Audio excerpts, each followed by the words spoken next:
and what was unarguably one of the most exciting games of the round. The Chessbrah himself, Mr. Eric Hansen, was on the black side of a battle versus Armenian Grandmaster Gabriel Sargsyan, and boy, was it a crazy one. In this particular position, Sargsyan plays the move knight to d2, leaving Hansen with a very, very critical question.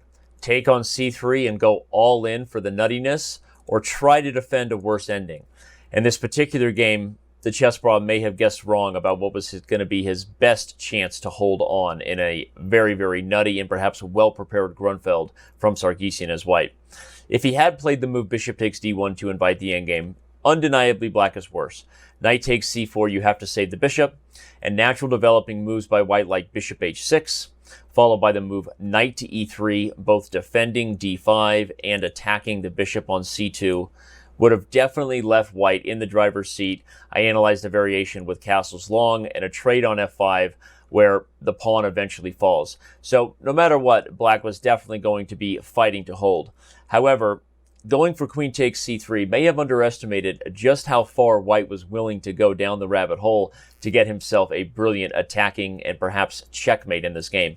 White plays queen takes g4, sacrificing the rook on a1, but he's not done. After queen takes a1, queen e6 check, the king moves, white sacrifices even more, including a bishop with check on the c1 square. The point of this position is that as much as white is already down an entire rook, threatening both f8 and h7 for checkmate when the queen lacks checks against this king is just too much for black to bear. And if we're looking for principles to take away, nothing is highlighted more than the fact that yes, black is up a rook, but is he actually playing down a rook and the knight? These are things that we obviously know are much easier said than done when you're going up against very, very well prepared, very, very sharp openings against grandmasters like Sargsyan. But at the same time, it's nice when we see chess principles highlighted as to why someone loses a game. In this case, black really had no way to deal with these double threats of checkmate as highlighted, besides the move that he played. Rook takes f2, king takes f2, and continue the checks. After king to g1, however, we see the problems are renewed. There's no real way for black to continue the checks. Sure, you could give one or two more on different squares, but eventually this king hides safely. So defending h7 and the threat of queen f8 mate are a problem that black still hasn't solved. In the game, Eric played the move h5, and at first glance, it seems that h6 might have been a little bit better, but the truth is neither one of these moves would have held. After white plays queen f7 check, queen f6 check, king h7, and then the very, very nice yet simple move, king h2, black is just completely busted. The main point here is that by removing the king from the e1 square, you're threatening a combination that didn't work here. For example, on king h7, queen f7, and takes g6, there would be no real way to deal with rook takes h6 unless you have the move queen e1 check, winning the rook. So that particular problem is why the very simple move, king h2, makes the position easily winning for white. There is no more check on e1. No moves can hold the mate. For example, knight to d7, check. And I don't even need to take the free knight on d7 to keep the attack going. I just take g6. And as we said, there are no checks and no way to deal with the move rook takes h6. So in hindsight, there really wasn't much that Eric could have done. He played the move h5. And after queen f8 check, king h7, we see Sargsyan make his only real slip-up of the game.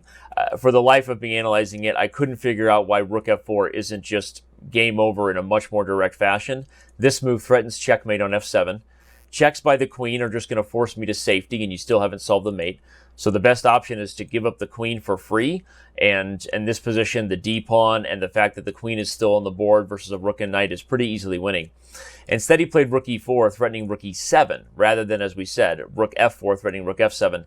This actually allowed Eric to play the move knight to c6, and instead of just losing on the spot or losing the queen, he gets a position where he's only down the exchange. Unfortunately, Sargsyan had his head about him and decided, you know what, I don't even need checkmate anymore. I'm just going to force the queens off the board.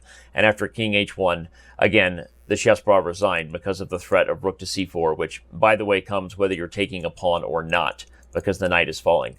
So, in hindsight, what would have been the right decision here? Probably to head to the worst endgame, but we can also understand that when you're in a sharp game, you've got to be willing to go all in either way. Maybe he just ran up against a better prepared opponent. Sargsyan capitalizing on a very, very good position on the white side of a Grunfeld, and he takes the point in round 2 at the FIDE Chess.com Grand Swiss on the Isle of Man. Reminder, you can check out the broadcast, of course, with Anna Rudolph and Danny King daily at Chess.com TV and Twitch.tv/chess. Do it because the action is real. There is a ton on the line, huge money and opportunities to challenge the man himself in November 2020. Thank you for watching the video. We appreciate it wherever you're watching it, Facebook, Twitter, YouTube, anything that you're into, we're into it too. Just give us a like, give us a share. We appreciate it, and I'll see you around on Chess.com.